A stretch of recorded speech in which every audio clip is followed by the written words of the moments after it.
Hey guys, welcome to another episode of Mastery Monday, where every Monday I'm going to be taking you through some of the challenges that we're seeing when working with B2B sales teams so that we can give you some training and some content to go and overcome those challenges and improve sales performance. So in this episode, I want to be talking about cold outbound email. So the agenda for today is basically top mistakes that sellers make that we see, 3 different types of subject lines that you can use to get more of your emails opened, good times of day and by week to send a prospecting email.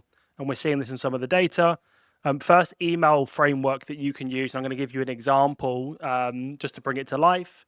And then a breakup email that is absolutely crushing it and has been for a good couple of years now. So I'm going to kind of talk you through that and DM me if you want to see a copy of it as well.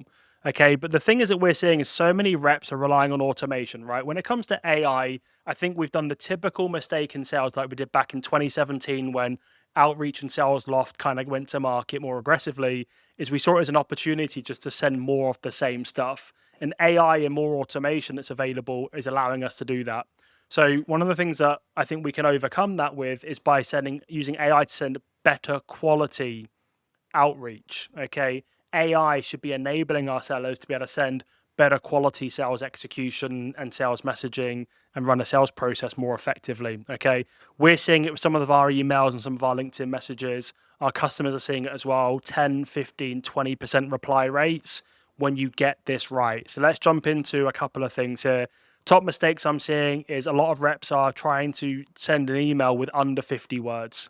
Okay. A lot of people are talking about this on LinkedIn. The problem is if you don't have the skills to do it, you're going to really struggle to talk about value and outcomes. And a lot of the people that tell you to write that email under 50 words, they've never been a buyer before. So they don't actually know what it's like to receive one of these really confusing emails that don't give you much away. And when you're a busy executive like I've been, I'm only giving time to people where it's crystal clear what problem you solve, how you solve it, and where your evidence is. So it's okay to send an email that's got 100, 150 words. If it's full of value, it's not cookie cutter, it's specifically for that person and that organization. Okay, so don't be fooled by that you see on LinkedIn. Another thing is around subject lines. I'm still seeing subject lines where people are trying to be too cute or too clever. So I've got 3 different types that you can use. So the 3 types are curiosity, personalization, and how we make them look internal. So here's an example for all 3 of those. So for curiosity, let's say I was selling website automation software. I don't know, let's say something like Drift, right? So it's live chat. It helps me drive more inbound leads to the sales organization and increase website conversions. Imagine like they've got live chat now, but there was no automation or no AI capability built into it. So a human being was sat at the desk 9 to 5 fielding those conversations. Imagine how many people go to a website after 5 p.m. that then aren't greeted by a sales rep and helping them book the meeting. So imagine I had some software to do that. My subject line could be website experience after 5 p.m. And imagine I was like director of website or VP of performance marketing, and I'm spending all of this money sending people to the website. I can't control what time of day they go to the website, but when people go there after 5 p.m., we're spending all this money and maybe we're not converting much of it, right? So imagine I had a solution that would probably spark curiosity. Personalization. So again, really simple. Let's say a prospect last month got promoted to SVP of enterprise sales. I could put promo to SVP last month.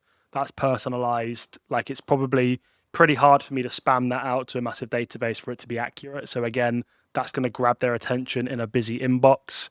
An internal version could be, let's say I'm selling payroll software to, I don't know, the CFO or the VP of finance, and I send a prospecting email and the subject line said pay slips, all lowercase, or pay slip, and it's a big organization. Like CFO is not going to know all 1,200 employees that work at that business.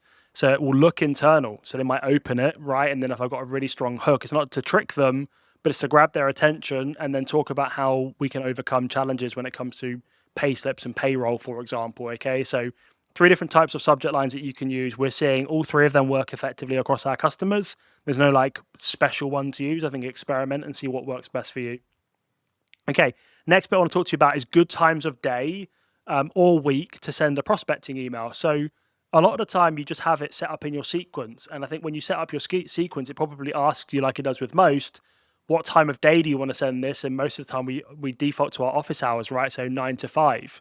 Well, that's when everybody else is prospecting your prospects. Okay. So this is like good best practice, just like it is with cold calling. If you cold call a busy executive before 9 a.m., you're probably going to reach them when they're not in meetings, right? So I don't mean call them at 6 o'clock a.m., but try and catch them before they start work. Or usually, like if you're phoning MDs of small businesses, if you phone them after 5 p.m., they're going to answer the phone because everyone else has gone home, and it could be a customer or it could be a prospect, right? Same with email. So try emailing people while they're commuting in or out of the office. Another thing is, like, when I was an executive, a lot of my friends that are executives, they typically do some work on a Sunday afternoon. They're not sat there for the entire day, but they're usually there in the afternoon doing a couple of hours just to get on with some projects, a little bit of downtime, bit of peace and quiet, get some like deep focus work done. So what I found in the past with also my teams is like scheduling outbound emails to go out on a Sunday afternoon. Usually, like if it pops up in the bottom right corner or the top right corner of their laptop where they're sat at their desk, like there's not that much attention, people grabbing their attention at that time. So I'm likely to get a higher open rate. And as long as my email's decent, then I could catch people. Another really good time I recommend to cold call people is to send emails at like 10:45 to 11. So try and catch people when they come out of a meeting. They've got 15 minutes before their next meeting. They go and check their emails. I'm literally right at the top and I've just landed. Again, higher chance of me getting my email opened. Okay. So definitely experiment with different times of day, different times of the week to send your prospecting emails. Run a bit of a test, build a hypothesis, trust the data, use the data, but give it enough time for it to play through. Otherwise, reps change like 5 things like every 3 days. And one, you don't give it enough time to play out, but two, you're testing so much, it's really hard to understand what's actually working. Okay. So good time to send that email.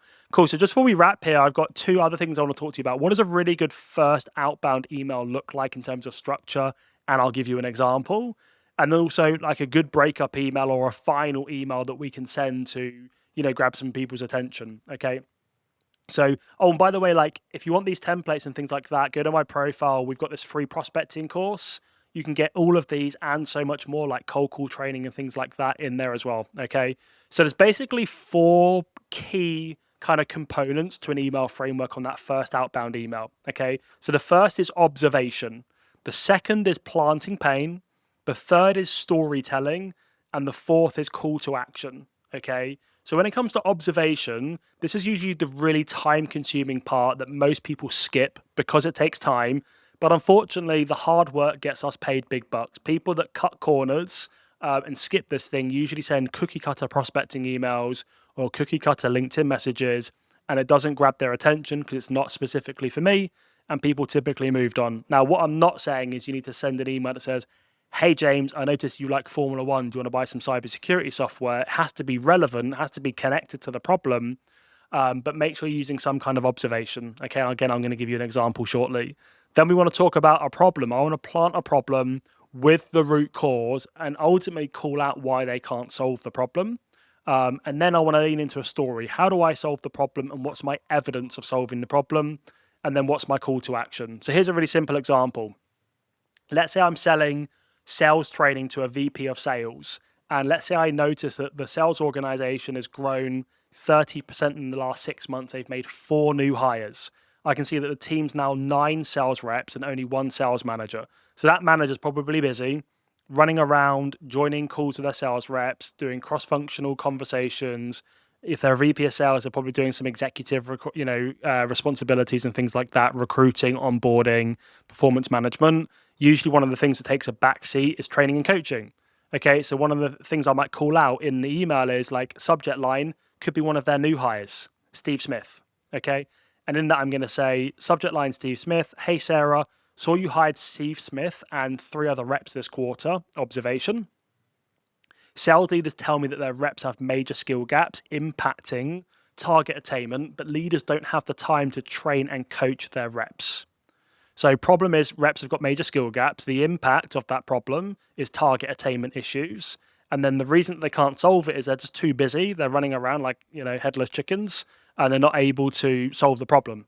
So plant the problem. Now I want to tell them how I solve the problem with some kind of evidence and some story. So sales teams like ABC have seen a 44% increase in win rate, and a 90% of their team are hitting target with our skill development programs. They're growing revenue without growing headcount. That's going to resonate with a lot of people that I speak to. And then the call to action is really, really simple. I've got a few ideas that might be able to help. Are you open to hearing them? Thanks, James. I don't have any links. I don't have any fancy like graphics or anything like that in my email signature. It literally says, thanks, James, job title, company name, and the address of the company. Okay. So really, really simple. If you're struggling, just follow that framework. Use AI to help you get the observations fast, not to send the emails. Okay. And then finally, a breakup email. So I've been playing around with these for a long old time.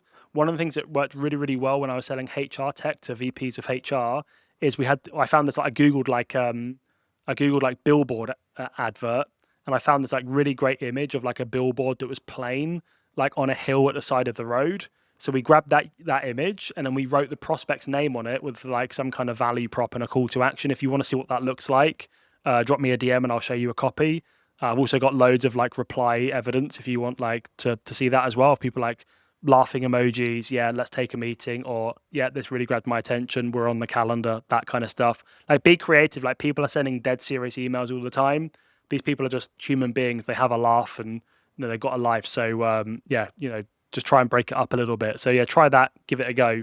In terms of call to action, guys, if you want to access more of this content, the free prospecting course has got like account selection, like how do you identify what accounts to prospect into, how to personalize outreach, what a good call script looks like with AI to help you also write that script, what a good outbound email looks like, how to use video prospecting, how to do voice notes, that kind of stuff, how to coach yourself more effectively, little tools and resources like that. So if you want to unlock that free course, head over to my profile. The link's at the top of my profile, or just send me a LinkedIn message, or drop a comment wherever you're watching this video now. But just remember, like, skills and mastery takes time. Like, none of us wake up, we're born natural salespeople. These are skills that we've acquired over time. Invest in yourself, invest time into your development. If you keep doing the same old thing, you'll get the same old results. So go grab action, grab some of the content, give us a follow. Let me know what you think in the comments. If you've got different subject lines, different frameworks that seem to be working for you, let's help the sales community here. And I will see you on the next episode of Mastery Monday next week. Thanks for watching.